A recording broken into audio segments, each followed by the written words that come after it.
आज के शो में। पाकिस्तान से 180 मिलियन रुपए की बरतानिया मुबैना मनी लॉन्ड्रिंग, तफ्तीशी इदारे का दावा।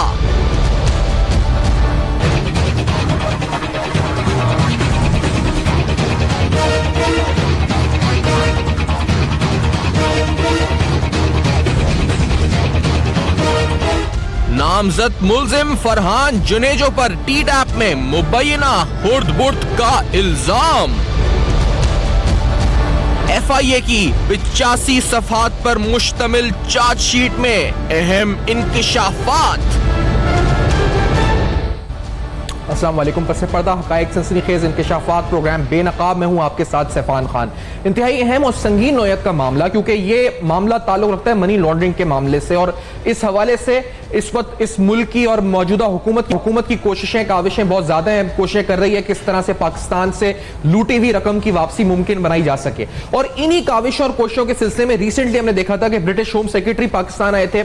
एक मुआहदे की सूरत, या आप कह सकते हैं जी कि एक मुश्तरका डिक्लेरेशन की सूरत में कुछ मामलात सामने आए थे, और ये आपको सुनवा भी देते हैं। जब आए थे जो ब्रिटिश होम सेक्रेटरी, उनकी तरफ से जो स्टेटमेंट दी गई थी इस हवाले से अहम तरीन, जब वो यहाँ आए थे, तो let starting from the show, इससे पहले कि हम स्कैंडल पर आए जिस पर हम बात कर रहे हैं, हम जरा ये सुनते हैं। I heard about the direct impact that money laundering has on Pakistan. It reduces tax, it takes money from basic services, and it's a barrier to investment. With the Prime Minister, I have agreed that tackling corruption is a priority for both of our governments. That is why today I am launching a new UK-Pakistan partnership on justice and accountability. I want to ensure that no one can escape justice or act with impunity. अब आते हैं असल मामले के ऊपर, और ये मामला ताल्लुक रखता है टी-डैप से, ट्रेड डेवलपमेंट अथॉरिटी पाकिस्तान से। अब इस अहम तरीन मामले की चार्जशीट जो हमने हासिल की फ्रॉम द FIA, जो फेडरल इन्वेस्टिगेशन एजेंसी है, जो कि 26/8/2015 की है। अब इसमें जो चार्जशीट के अंदर अक्यूज की लिस्ट के अंदर तीसरे नंबर पर नाम है फरहान जुनेजो का। ये वही शख्सियत है जिनको गिरफ्तार किया गया था recently by the national crime agency of UK। अब इधर जो आप पढ़ेंगे इस FIA के अंदर, तो इसमें आपको हैरानी होगी, क्योंकि इसमें जो मेन एब्सकॉन्डर्स हैं इस चार्जशीट के मुताबिक, उनमें फरहान जुनेजो का नाम सरे फहरिस्त है, who was the then director to the federal commerce minister. यानी मखदूम अमीन फहीम साहब के वक्त में फेडरल कॉमर्स मिनिस्टर की जो डायरेक्टरशिप थी वो इनके पास थी, और इसके अलावा इनके 2 फ्रंटमैन के नाम भी इसमें शामिल हैं एब्सकॉन्डर्स की फहरिस्त में। अगर इस लिस्ट पे जाएं तो Mian Mohammad Tariq of Panjtan associates, frontman of Farhan Ahmed Junejo and Faisal Siddiq Khan. इसी तरह से मेहर हारून रशीद रईसानी, इनके बारे में कहा गया जी कि इनका ताल्लुक पंचतन एसोसिएट्स से, और ही is also frontman of Farhan Ahmed Junejo. ये अक्यूज के नाम है, और लिस्ट ऑफ एब्सकॉन्डर्स में टी-डैप केस के अंदर ये अहम तरीन जो है इस वक्त चार्जशीट का हिस्सा है। इसमें चार्जशीट में बताया गया जी कि अकॉर्डिंग टू दिस चार्जशीट, मैं आपके सामने कुछ चीजें रखता चलूं कि basically he joined hands with the Trade Development Authority of Pakistan officers in sanctioning, granting, approving, disbursing over 25% freight subsidy. अब ये गवर्नमेंट की एक स्कीम थी freight subsidy की, to firms, companies either existing or non-existing against subsidy claims based on fake, fictitious, forged exports. ये तमाम fake entries के जरिए ये जो एक्सपोर्ट स्कीम थी फ्रेट सब्सिडी 25% ये इस पर जो दी गई, फेक अकाउंट्स को फेक ट्रांजैक्शन के जरिए दी गई। ये FIA की ही इस वक्त इस रिपोर्ट के अगर मंदर जात में जाएं तो इसमें लिखा है जी कि these are reasonable grounds to believe that Farhan Junejo while serving as a government official acquired and accumulated huge assets through corruption and corrupt practices, and also committed offences of money laundering by sending proceeds of crime to from Pakistan to Dubai and from there to his family and family members account.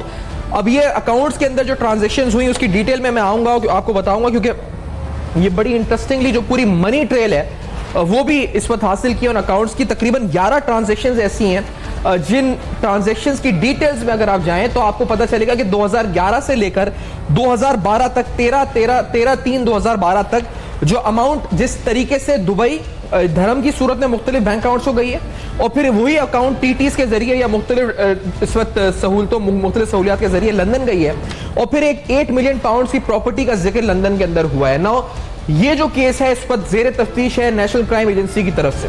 बर्तानिया में, और वहां उनकी तरफ से पूछगछ भी हुई है, लेकिन मामले को आगे बढ़ना है, अभी तक कुछ साबित नहीं हुआ है। लेकिन एफआईए की इस रिपोर्ट के मुताबिक they say that they have solid evidence कि आखिरकार यहां मनी लॉन्ड्रिंग भी हुई है, करप्ट प्रैक्टिसेस भी हुई हैं। ये तो मैं एफआईए की रिपोर्ट आपके सामने रखना था।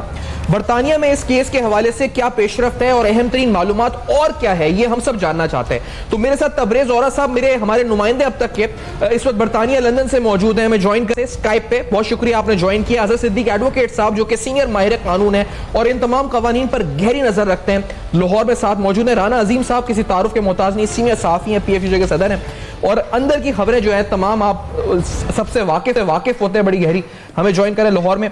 तबरेज, खबर क्या है, नेशनल क्राइम एजेंसी की तरफ से मजीद पेशरफ्त क्या है? ये जो अपार्टमेंट, ये जो बंगले की फोटो हम देख रहे थे, इसके बारे में क्या पेशरफ्त हुई है? ये इनकी अहलिया के नाम है, इनके नाम है, क्या हो रहा है आखिरकार वहां पर? जी, मैं आपको बताता चलूं कि जैसा कि आपके पिछले प्रोग्राम में मैंने बताया था कि ये वाकया जो है ये 8 मिलियन पाउंड का नहीं है। जो हमारे जराए बता रहे हैं कि वो ये अमाउंट जो है ये ओवर 100 मिलियन पाउंड की है। और मैं आपको बताता चलूं कि आपको मैं ब्रेकिंग न्यूज दूं कि इसमें जुनेजो खानदान इन्वॉल्व है, यानी फरहान जुनेजो की वालदा शमीम नबी जुनेजो और उसके साथ उसकी बेगम बीनिश नसरीन जुनेजो और एक इनका फैमिली मेंबर जो USA का नेशनल है वो इन्वॉल्व है।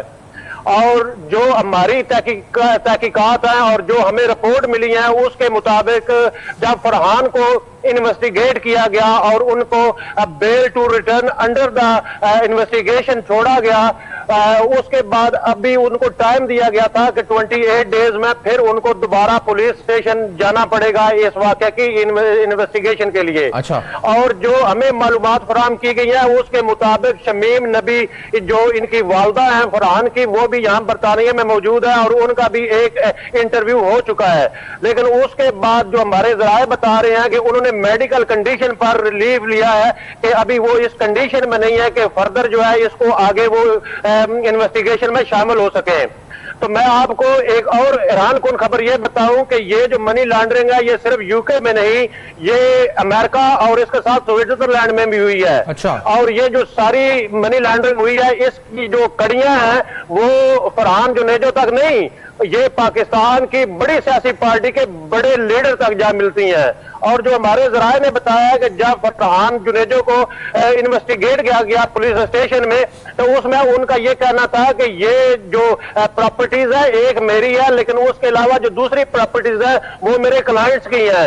जो क्लाइंट्स हैं वो पाकिस्तान के किसी ना किसी पॉलिटिकल पार्टी के वो बड़े जो है वो रहनुमा है।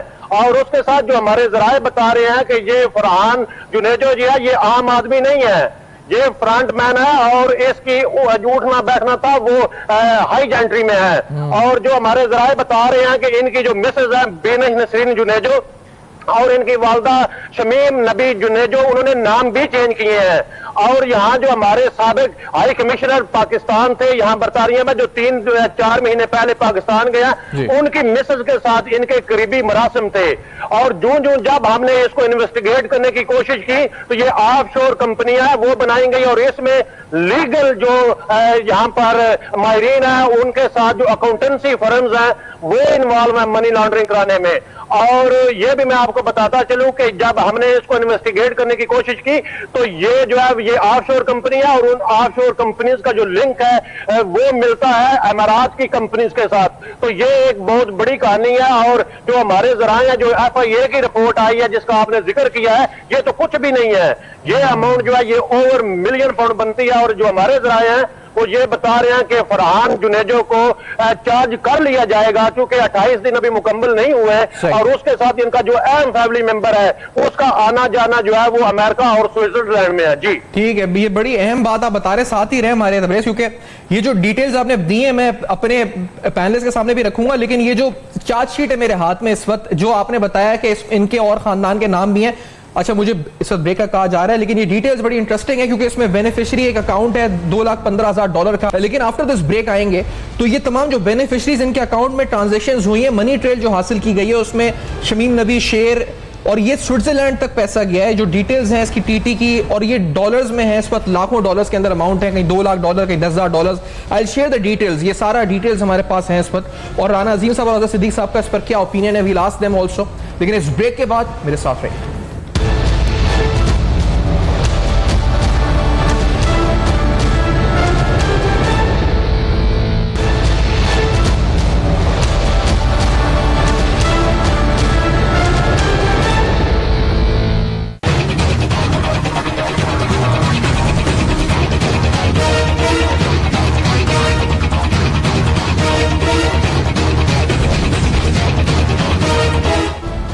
Welcome back. आप देख रहे हैं बेनकाब। सवाल ये नहीं है जी कि एक डायरेक्टर कॉमर्स मिनिस्ट्री का इतना सारा पैसा कैसे पाकिस्तान से बाहर ले जा सकता है। सवाल ये है कि क्या वो अकेला था या उसके साथ वो किसी का फ्रंट मैन बनकर ये तमाम पैसा पाकिस्तान से बाहर ट्रांसफर कर रहा था। ये बड़ा इंपॉर्टेंट केस बन सकता है इसकी, अगर इसकी टेक्निकलिटीज में जाएं तो।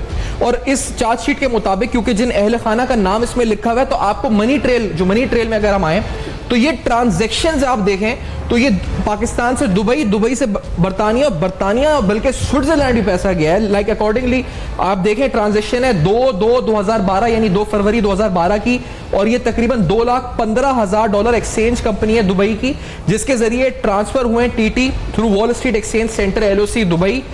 और ये गया बेनिफिशियरी शमीम नबी शेर अकाउंट इन जेनेवा स्विट्जरलैंड में पैसा गया $2,15,000। फिर 8/2/2012 यानी ठीक 6 दिन बाद फरवरी में ही $2,03,000 दोबारा से स्विट्जरलैंड जेनेवा ट्रांसफर हुए शमीम नबी शेर के नाम पर। और फिर रेहान जुनेजो यानी गालिबन फरहान जुनेजो के भाई, जिसके अकाउंट में USA अमेरिका पैसा ट्रांसफर हुआ है, और ये तकरीबन $10,000 एक्सचेंज कंपनी के थ्रू। फिर बीनिश कुरैशी के नाम अकाउंट है उसका UK में, 60,000 पाउंड ट्रांसफर हुए हैं, और ये 14/2/2012 को ट्रांसफर हुए हैं। फिर 13/2/2012 तकरीबन 4,75,000 धर्म जो है वो ट्रांसफर हुए हैं फरहान जुनेजो के स्टैंडर्ड चार्ट बैंक दुबई के अकाउंट में। This is amazing. ये अजहर सिद्दीक साहब, ये तो सिर्फ पूरा नेक्सस है। Is he alone in it, या ये पूरा एक माफिया है जो सरगर्म था, ये फ्रंटमैन था, मोहरा था, क्या था आपके नजरिए से साहब?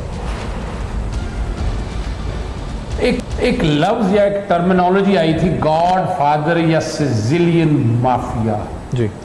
जरा उसको इतनी आसानी से छोड़ने वाला इशू नहीं है।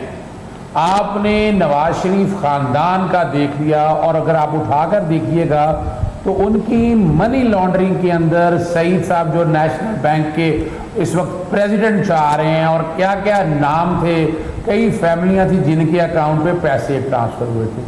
मैं जो कि इस मैटर में थोड़े से हकायक किस तरह जानता हूं कि जब trade development authority of Pakistan बनी तो आपको याद होगा, अल्लाह ताला मग़फ़िरत करे, मखदूम अमीन हफीज़ साहब की, फरहान जुनेजो गालिबन उनके पर्सनल सेक्रेटरी हैं। और अगर आपको याद हो थोड़ा सा, NICL के स्कैम के अंदर भी उनके अकाउंट में कोई गालिबन 2 करोड़ या कुछ की रकम अकाउंट भी ट्रांसफर हुई थी, और उन्होंने कहा था जी ये मेरी नहीं है जी। अब वो इस दुनिया में नहीं रहे, लेकिन ये चीजें जरा समझ लीजिएगा। ऑफशोर कंपनी, और इसके पीछे अगर आप जाइएगा तो ये भी नवाज शरीफ साहब का कसूर कैसे है कि फॉरेन करेंसी या फॉरेन रेगुलेशन एक्ट 1997 जो बनाया, हुंडी के जरिए पैसा जाना, वहां से ट्रांसफर होना, फाइनेंशियल टेररिज्म।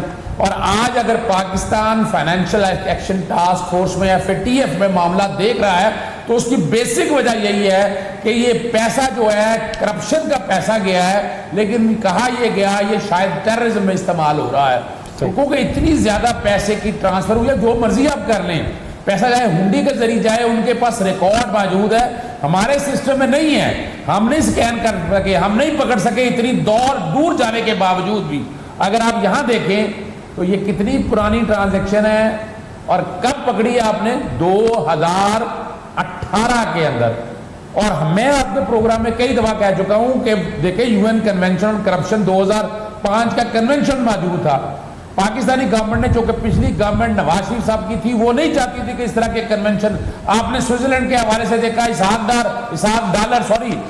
डार का डॉलर मुझे याद आ जाता है, वो आपने सारा देखा कि किस तरह से। और वो भी अगर आप देखिएगा उसके पीछे भी एक वजह है कि इनमें से कई ऐसे लोगों ने अपनी जो आइडेंटिटी है वो विदहेल्ड की थी, यानी पाकिस्तानी सीएनएसी इस्तेमाल नहीं हुए। इसके लिए अकामा एक टर्म आपके सामने आ चुकी और बड़े बड़े सियासतदानों के, ब्यूरोक्रेट्स के अकामे हैं, अकामे में आपकी आइडेंटिटी विदहेल्ड हो जाती है। और अब देख रहे हैं कि इमरान खान खुद सऊदी अरब से यूएई भी गए थे, इसीलिए गए थे कि इस तरह के एग्रीमेंट करके असल शक्ल, ये तो छोटा सा ट्रेलर है आपका, ये तो एक छोटी सी रकम है। यानी जैसे ही अगर आप इस, और मैं एक बात बता दूं आपको, यहां फिर वही बात है कि एफआईए इनकैपेसिटी है। यानी मान लिया कि उनका साइबर क्राइम के हवाले से, फाइनेंशियल ट्रांजैक्शंस के हवाले से एक्सपर्टी मौजूद है, लेकिन उनकी ताकत नहीं है। मैं एक केस की बात आपको बता देता हूं कि वहां भी कहा गया, यानी डीजीएफआई ने खुद आके एडमिट किया कि उनके पास वो इख्तियारात नहीं है जो नैब के इख्तियारात होने चाहिए। इस तरह के केसेस में मैं फिर गुजारिश करूं कि यहां वैसे नैब को इख्तियार है 18G के तहत, जैसे आपके सामने पहले मैंने वो जो जमीनों का मामला था लीज के हवाले से अलादीन बाग के, मैंने बहुत सुन कहा था कि ये इनकैपेसिटी है, ये सारे मामले उठा के लेके है नैब के पास। नैब के पास एक्सपर्टी भी है, इंटरनेशनल कन्वेंशन भी है। अगर Pakistan financial action task force के इकदाम से चलना चाहता है, 90 to 95% पैसा यही है, वो यही कहते हैं कि आपके यहां से पैसा बाहर जाता है और आपने अभी तक तो कानून की वो शक्ल नहीं बनाई। ये फाइनेंशियल टेररिज्म के हवाले से ऑफशोर कंपनियां सारी, अभी तक आपने क्या काम कर लिया ऑफशोर कंपनीज के कॉन्टेक्स्ट में? इंग्लैंड को इन्वॉल्व तो किया है, लेकिन बाकी जो ब्रिटिश वर्जन बीवीआई कंपनीज हैं या पूरी दुनिया के अंदर आपने उस तरह से मामले को लेकर नहीं चले। अभी भी इमरान खान की गवर्नमेंट अगर देखा जाए कोशिश तो कर रही है, एमनेस्टी भी दे दिया आपने, मैंने आपको पहले भी कहा था कि एक एमनेस्टी और दे दें, मौका दे दें उनको, लेकिन उस पर पूरी दुनिया को ऑन बोर्ड लेके कि आप एक एमनेस्टी दे रहे हैं। इसके बाद जो भी पैसा है, जो रकम है, ट्रांजैक्शंस आपने एक दिन के अंदर, ये इंग्लैंड की गवर्नमेंट ने जब आपने एग्रीमेंट किया सारी चीजें सामने आ गई। मजीद मौसर तरीके से करने की जरूरत है, कैपेसिटी को स्ट्रॉन्गर नहीं करेंगे। इसमें तो मखदूमन में अभी जब डिटेल में जाएंगे बहुत से लोग आएंगे, एक आम सा कौन कौन आएगा? राना अजीम साहब करोड़ों रुपए में खेल रहा है। राना अजीम साहब सारा कुछ पैसा कौन कौन आएगा, किसका नाम आएगा? क्योंकि ये तो बड़ा मामला पूरा जंगल की तरह फैला हुआ है और इसमें तो transactions Dubai, Switzerland, UK, USA, बड़े बड़े नाम आ रहे हैं सामने। क्या हुआ क्या आखिरकारी, किधर क्या खबरें इस वक्त आपके पास राना अजीम साहब?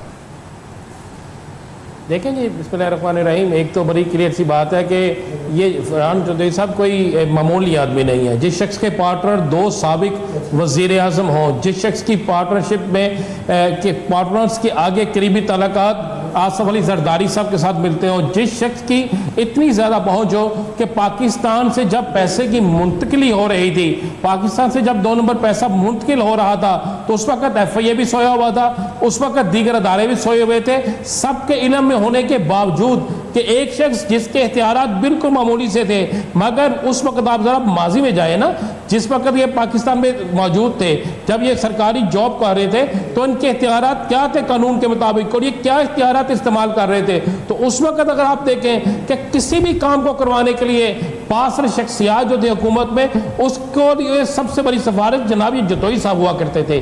तो उस वक्त इनके तल्लुकात उन लोगों के साथ थे जो हुकूमत में अहम तरीन ओहदों पर बैठे थे, कुछ साबिक हो गए थे, कुछ मौजूदा थे।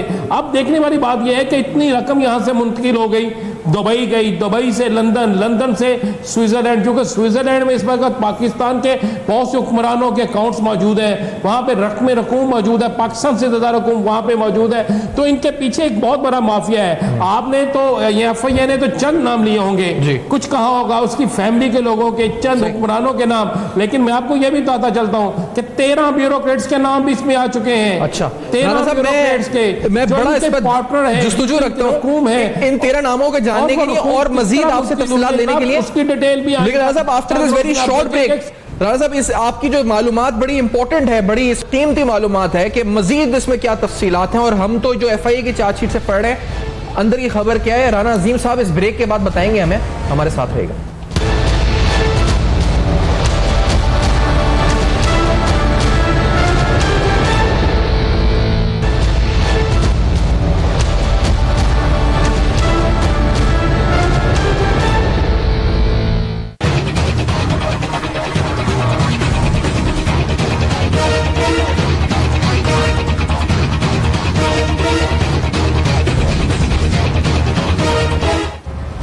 Welcome back. आप देख रहे हैं बेनकाब, और बेनकाब में अहम तरीन केस से पर्दा उठा रहे हैं। राना अजीम साहब, आप फरमा रहे थे ब्रेक से पहले कि ये तो कुछ नहीं, इसे ब्यूरोक्रेट्स के नाम भी हैं, बड़े बड़े नाम शामिल है। सिर्फ क्या और इन्वेस्टिगेशन हो रही है, कौन सा इदारा कर रहा है और कहां तक पहुंच चुके हैं, किधर तक पहुंच चुके हैं, कहां तक सिरे मिले हैं इस पर? क्या मंतक के अंजाम पे पहुंचने लगे जल्दी या टाइम लगना है? नहीं, अभी थोड़ा सा वक्त लगेगा, बिल्कुल नहीं। अक्टूबर का जो महीना होगा ना, मैं आपको बिल्कुल बताऊँ, असल अक्टूबर का महीना एक बड़ा सख्त एहतसाब का महीना होगा। और आप अक्टूबर के वस्त में देखेंगे कि इस केस के हवाले से कैसे कैसे बेनकाब होते हैं लोग, और ऐसे लोग नहीं बेनकाब हो गए। अच्छा, मजे वाली बात है कि इसमें जो ब्यूरोक्रेट्स इनके नाम आ रहे हैं, कि जो इनके साथ ही सियासी अफराद के नाम तो आने शुरू हो गए, इनके फैमिली के लोगों के नाम भी आना शुरू हो गए। आप इनमें ऐसे ब्यूरोक्रेट्स के नाम आएंगे जिनको हम पाकिस्तान का सबसे ईमानदार तरीन ब्यूरोक्रेट समझते थे, और इन ब्यूरोक्रेट्स में 2 साबिक चीफ सेक्रेटरी हैं, जिनमें से एक चीफ सेक्रेटरी जो है साबिक, और इस वक्त वो नेशनैलिटी हासिल कर चुके हैं और कनाडा में रह रहे हैं, और बाकायदा वहां पे उनकी रहायश भी बन चुकी है, अकाउंट्स भी बन चुके हैं। किस तरह ये पैसे मुंतकिल होते थे, कौन कौन इनके पार्टनर थे, सब कुछ सामने आ चुका है। चूंकि FIA के अलावा 2 अदारे इस पे और इन्वेस्टिगेशन कर रहे हैं। हाली FIA की अगर आप बात करें तो हाली FIA बेचारा शायद वहां तक ना पहुंच सके, बिल्कुल उनके इख्तियारात नहीं है, क्योंकि जो लोग हैं वो बहुत ताकतवर हैं, इतने ताकतवर हैं कि उनको पकड़ना FIA के बहुत से अफसरान के बस की बात ही नहीं है। FIA के अंदर बहुत से उनके मुखबर भी मौजूद हैं, उनके बहुत से चहेते और उनके बहुत से वफादार भी मौजूद हैं, जो एक एक चीज जो उन्हें बताते हैं कि जनाब ऐसे हो रहा है, फलां के खिलाफ ये होने लगा है। बहुत से डॉक्यूमेंट्स जो है वो सरकार की टेबल पे पहुंचने से पहले उनके पास भी पहुंच जाते हैं। लिहाजा आप इसको एक अदारा नहीं, एक से ज्यादा अदारे इन्वेस्टिगेट कर रहे हैं। और ये जो गिरफ्तारी अमल में आई थी, जिस पर ये सब चीजें बाहर आई थी, तो इस पर भी एक अदारे का काम नहीं था। एक अदारा फ्रंट पे है तो 2 अदारे बैक पे रह के काम कर रहे हैं, और बहुत सी दस्तावेजात, बहुत से सबूत हासिल कर चुके हैं। एक अहम शख्सियत जो इस वक्त दुबई के अंदर मौजूद है, वो भी इसकी पार्टनर है, और 72 फ्लाइट दुबई के अंदर उस शख्सियत के मौजूद है, और वो शख्सियत जो है आपकी सिंध असेंबली की रुकन भी है। वो सिंध असेंबली में मौजूदा असेंबली की रुकन भी है। ये बहुत से नाम बेनकाब होंगे। एक साबिक जो है IG साहब जो है रह चुके हैं, सिंध में भी रह चुके हैं, बलोचिस्तान में भी रह चुके हैं, वो भी जनाब इसमें शामिल है। एक डिप्टी सेक्रेटरी इस वक्त मौजूद है, सिंध से भी ट्रांसफर होकर पंजाब में आए हैं, और पंजाब में अभी 3 रोज कबल उन्हें ताज़ा बड़ी अच्छी जॉब में सीट मिली है, तो वो भी इसका हिस्सा है। आप देखिएगा चंद दिनों में बहुत सी चीजें ऐसे ऐसे चेहरे बेनकाब होंगे कि आप और हम देखते रह जाएंगे कि ये लोग, ये माफिया है। हम जिनको समझते हैं कि बिल्कुल ठीक थे, वो उनके मेंबर है, उस माफिया के, उस ग्रोह के मेंबर है, इसलिए इंसाफ नहीं हो सकता था, इसलिए पकड़ नहीं हो सकती थी। अब जो पकड़ हो रही है, जब लोग ये गिरफ्त में आ रहे हैं, इस पर मीडिया का अहम किरदार है। आप जैसे लोगों ने जब इन चीजों को बेनकाब करना शुरू किया तो कुछ ना कुछ होना शुरू हो गया, और इसी वजह से आने वाले दिनों में आप देखेंगे, जिस तरह आज आपने केस उठाया, ये केस सबके सामने था, मगर कोई ये सवाल करने के लिए तैयार नहीं था कि ये रकम आती कहां से थी, जाती कहां पे थी, इन तक पहुंचती कैसे थी। और ये मनी लॉन्ड्रिंग जो है ये कोई मामूली चीज नहीं थी। आखिरकार वहां रकम पहुंचने के बाद किन किन लोगों में तकसीम होती थी, जरा यही सब तो देखा जाए कि जब स्विट्जरलैंड रकम जाती है तो स्विट्जरलैंड से फिर किन किन अकाउंट्स में ट्रांसफर होती है, ये चीजें भी जो है बहुत जल्द सामने आ जाएगी। तबरेज साहब, आपकी नजर में अब क्योंकि ये कह रहे हैं राना अजीम साहब, बड़ी अहम बात, अक्टूबर का महीना और बरतानिया में तो बड़ी प्रॉपर्टीज हैं इस पर, तो आपको नजर क्या आ रहा है वहां की national crime agency, unexplained wealth order और दीगर कवानीन के लिहाज से वहां की हुकूमत पाकिस्तान का कितना साथ देगी? तबरेज, आपको क्या लगता है, वहां रहकर असेसमेंट आपका? जी बिल्कुल, अभी जो रिसेंट मुआहदा हुआ है बरतानिया और पाकिस्तान के दरमियान है, उसमें बरतानवी हुकाम ने पाकिस्तान से 163 के करीब जो इनको मतलूब मुलजमान है वो मांगे हैं, और पाकिस्तान की जो अथॉरिटीज है उन्होंने 10 लोग मांगे हैं बरतानिया से। और ये जो फरहान जुनेजो है ये आखिरी नंबर पर है, जो 9 नंबर पहले आते हैं वो इंतहाई अहम है और बड़ी शख्सियात हैं। जैसा कि मैंने आपको पिछले शो में बताया था कि बरतानिया में हर साल बिलियन के हिसाब से जो है वो मनी लॉन्ड्रिंग होती है, इसको बरतानिया ने सीरियस लिया है, और इसमें उन्होंने खास तौर पर जिक्र किया था कि इसमें पाकिस्तान, नाइजीरिया और रूस के जो बड़े पॉलिटिशियन हैं वो अपनी जो नजायज वहां से अपनी प्रॉपर्टीज के जो पैसे हैं, जो वर्थ करती है जो मनी, वो उसको यहाँ पर लाते हैं और ये इसको महफूज ठिकाना समझते हैं। लेकिन मैं ये भी आपको बताता चलूं कि ये जो फरहान जुनेजो है ये यहाँ पर भी बड़ा मुअज़्ज़ज़ आदमी है और इसको यहाँ के इदारे भी जो है वो बड़े मुअज़्ज़ज़ अंदाज में देखते हैं। और ये जितनी चीज जो है वो इतनी आसान नहीं है कि इसको जो इन्वेस्टिगेट करके और आए दिनों में वो चंद माह में इसको वापस ले लिया जाएगा। यहाँ पर एक कानून का एक तकाजा है, एक प्रोसीजर है, उसको अडॉप्ट करना पड़ेगा। लेकिन अगर मैं आपको ये कहने मैं ये बताऊं कि यहाँ पर कोई पाकिस्तान की बड़ी जितनी भी शख्सियात है उनमें, चाहे वो ब्यूरोक्रेट हो, चाहे जजेज हो, चाहे रिटायर्ड जर्नैल हो, या बिजनेसमैन हो, उनकी यहाँ पर प्रॉपर्टीज मौजूद हैं। जब गवर्नमेंट ऑफ पाकिस्तान उसका बिला तफरीक एहतसाब करेगी और उस मनी जो जारी बात है कोई सीधे रास्ते नहीं आई, वो मनी लॉन्डर होके आई है, उसको जब इन्वेस्टिगेट करेगी तो यहाँ पर पाकिस्तान की जितनी शुरफा है उसमें से कोई भी नहीं बच पाएगा। अच्छा अजहर सिद्दीकी साहब, सियासी तौर पर जो नाम राना अजीम साहब गिनवा रहे हैं, जो वहां के हालात बता रहे हैं इस पर तबरेज, आपको क्या लगता है अजहर साहब, ये कोई नई सियासी शख्सियत, एक सियासी खानदान हमने देखा बेनकाब हुआ पिछले पूरे 2 साल के दौरान, एक बड़ी अहम पार्टी पीपल्स पार्टी है जिस पर ऑलरेडी एक केस इंपॉर्टेंट है और इस पर in the honourable supreme court मामला है, इस पर पेंडिंग है, और ये मामला एक और उठ चुका है केस का, और इसके ताने बाने उसी पार्टी के वुज़रा साबिक लोगों से जुड़ते हैं। आपको क्या लगता है, क्या उसी खानदान इस पार्टी के ऊपर ये बड़ा अहम मामला मंजर आम पे आने के बाद मुश्किलात उनके लिए आगे नजर आ रही हैं आपको? अजहर साहब, सफान एक चीज तो ज़हन में रखिएगा, सुप्रीम कोर्ट की जजमेंट्स अगर थोड़ा सा पहले चले जाएं, आपने देखा बाकायदा भत्ता लेना, बाकायदा टेररिस्ट विंग, और उसके अंदर आपने ऐसे ऐसे लोग देखे, फिर आप जब वो चीज़ें आगे चली पता लगा कब्जा माफिया और कब्जे करवाने में, छुड़वाने में वो सारे लोग शामिल थे। जैसे ये मामला आगे चलना शुरू हुआ, इसमें कोई शक नहीं है कि पाकिस्तान के अंदर लॉ एंड ऑर्डर एक तरफ रख दें, करप्शन इस हद तक सरायत कर चुकी है कि वो जो गॉड फादर या सिजिल माफिया का कॉन्सेप्ट है, या हर इलाके में छोटे छोटे गॉड फादर और सिजिलियन माफिया बैठ, और इतने ताकतवर लोग हैं, राणा अजीम बैठा है, हम लोग कोशिश कर रहे हैं, चंद लोग हैं जो बगैर ये अभी तक इमरान खान साहब को या उनकी टीम को समझ नहीं आई कि भाई आप अपनी सियासी बंदरबाट छोड़ दें, आपको पॉजिटिवली छोड़ना है और वार फुटिंग पे काम करना है। यहां तो आपके साथ कई सियासतदान ऐसे हैं जो अपने काम कराने के लिए निकल चुके हैं। ये मैं खबर दे रहा हूं आपके लिए कि वहां पर कई वुज़रा हैं जिनके अपने एजेंडे तयशुदा हैं। इमरान खान अपने तय कोशिश कर रहा है, लेकिन जिस तरह से अभी तक ना वो ब्यूरोक्रेसी को छेड़ सका, उस तरह ना रेगुलेटरी इदारों में छेड़ सका, ना FIA के अंदर अपॉइंटमेंट ट्रांसफर, यानी इन्हें चाहिए नहीं था कि FIA एक्ट के अंदर तरमीम करके या नैब के कवानीन में मजीद स्ट्रिंजेंट करने के लिए, ताकतवर करने के लिए क्या इकदाम किए हैं। आप इवन लॉ ऑफिसर्स अगर उठा कर देख लें, सिर्फ एक अटॉर्नी जनरल तब्दील करने के अलावा तमाम एडिशनल डिप्टी अटॉर्नी जनरल वही, एडवोकेट जनरल एडिशनल वही स्टाफ सारा, और उनमें से कई ऐसे लोग हैं जो PMLN की बाकायदा कैंपेन करते हैं, अदालतों में वही लोग पेश हो रहे हैं। इस तरह प्रोसिक्यूटर जनरल नैब के अंदर भी ये सारी चीजें जो है ना, ये सारी रीवैम्प होने वाली है।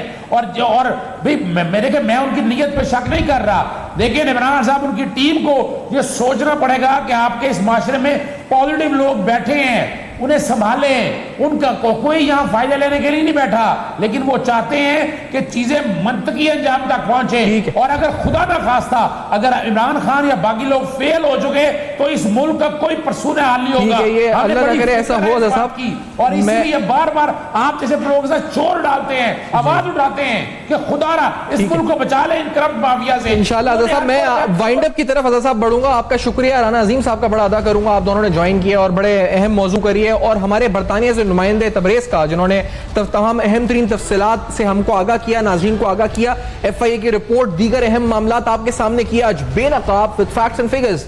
For feedback Facebook, emails and Twitter देखते रहिएगा। अब तक अपना बहुत ख्याल रखिएगा।